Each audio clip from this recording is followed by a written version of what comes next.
9 number क्या कह रहा है दोस्तों, निम्नलिखित में से कौन त्रिकोणात्मक संघर्ष का हिस्सा नहीं था।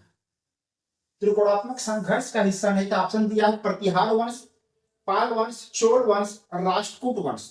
बताइए दोस्तों कौन सा ऑप्शन करेक्ट हो जाएगा। तो त्रिकोणात्मक संघर्ष का हिस्सा नहीं था, तो सही ऑप्शन हो जाएगा चोल वंश। सी ऑप्शन हमारा करेक्ट हो गया। ठीक है, त्रिकोणात्मक संघर्ष देखेंगे उत्तर भारत में कन्नौज क्षेत्र को लेकर गुर्जर प्रतिहार वंश, पाल वंश और राष्ट्रकूट वंश के शासकों के मध्य जो है युद्ध जो है होता रहता है। यह जो है 8वीं सदी में प्रारंभ होता है, लगभग 10वीं सदी के अंत तक जो है आपस में जो है ये संघर्षरत रहते हैं। ठीक है, 8वीं सदी से आरंभ होते हुए 10वीं सदी के अंत तक जो है इनके मध्य जो आपस में कन्नौज क्षेत्र को लेकर जो है संघर्ष होता रहता है। ठीक है, कन्नौज के लिए जो है, कन्नौज उस समय क्या था भारत में, उत्तर भारत में जो है राजनीतिक और सांस्कृतिक और अन्य जो गतिविधियों का एक महत्वपूर्ण केंद्र था।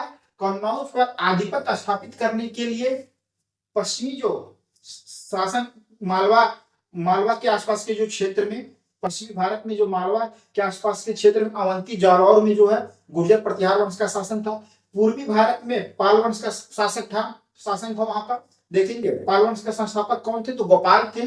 गुर्जर प्रतिहार वंश के संस्थापक कौन थे, तो नागभट्ट प्रथम थे।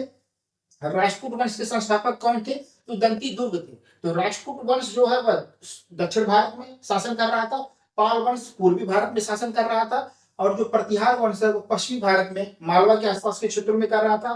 पाल वंश कहां पर कर रहा था, बंगाल बिहार के आसपास के क्षेत्रों में। और राष्ट्रकूट वंश जो है दक्षिण भारत में जो है दक्कन के क्षेत्रों में जो है शासन कर रहा था। और यहाँ से देखेंगे कन्नौज पर आधिपत्य स्थापित करने के लिए राष्ट्रकूट वंश का शासक ध्रुव, राष्ट्रकूट वंश का शासक कौन आता है, ध्रुव आता है। ठीक है दोस्तों, और प्रतिहार वंश का शासक कौन आता है कन्नौज पर आधिपत्य स्थापित करने के लिए, वत्सराज। और देखिए पाल वंश से धर्मपाल, पाल वंश से कौन आता है दोस्तों, धर्मपाल आता है। ठीक है, तो इनके मध्य जो है कन्नौज क्षेत्र को लेकर जो है संघर्ष होता रहता है। फिर कालांतर में वत्सराज के बाद गुर्जर प्रतिहार जो है, गुर्जर प्रतिहार वंश के शासक नागभट्ट द्वितीय और धर्मपाल उस समय रहते ही हैं। और ध्रुव के बाद जो गोविंद तृतीय जो शासक आते हैं उनके मध्य भी जो है कन्नौज क्षेत्र को लेकर जो है आपस में संघर्ष होता रहता है। और ये त्रिकोणात्मक संघर्ष जो है लगभग 200 वर्षों तक जो है चलता रहता है। ठीक है, ये चीज आपको ध्यान में रखना है। 8वीं सदी से आरंभ होता है और 10वीं सदी तक जो है यह जो है त्रिकोणात्मक संघर्ष कन्नौज क्षेत्र पर आधिपत्य स्थापित करने के लिए आपस में चलता रहता है।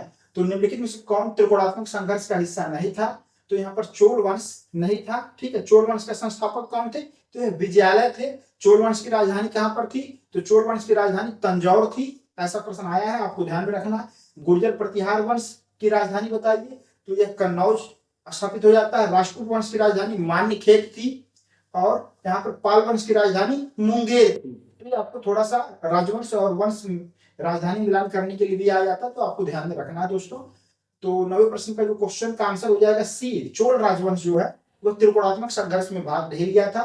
त्रिकोणात्मक संघर्ष में गुर्जर प्रतिहार वंश, पाल वंश और राष्ट्रकूट वंश के शासकों ने जो है भाग लिया था।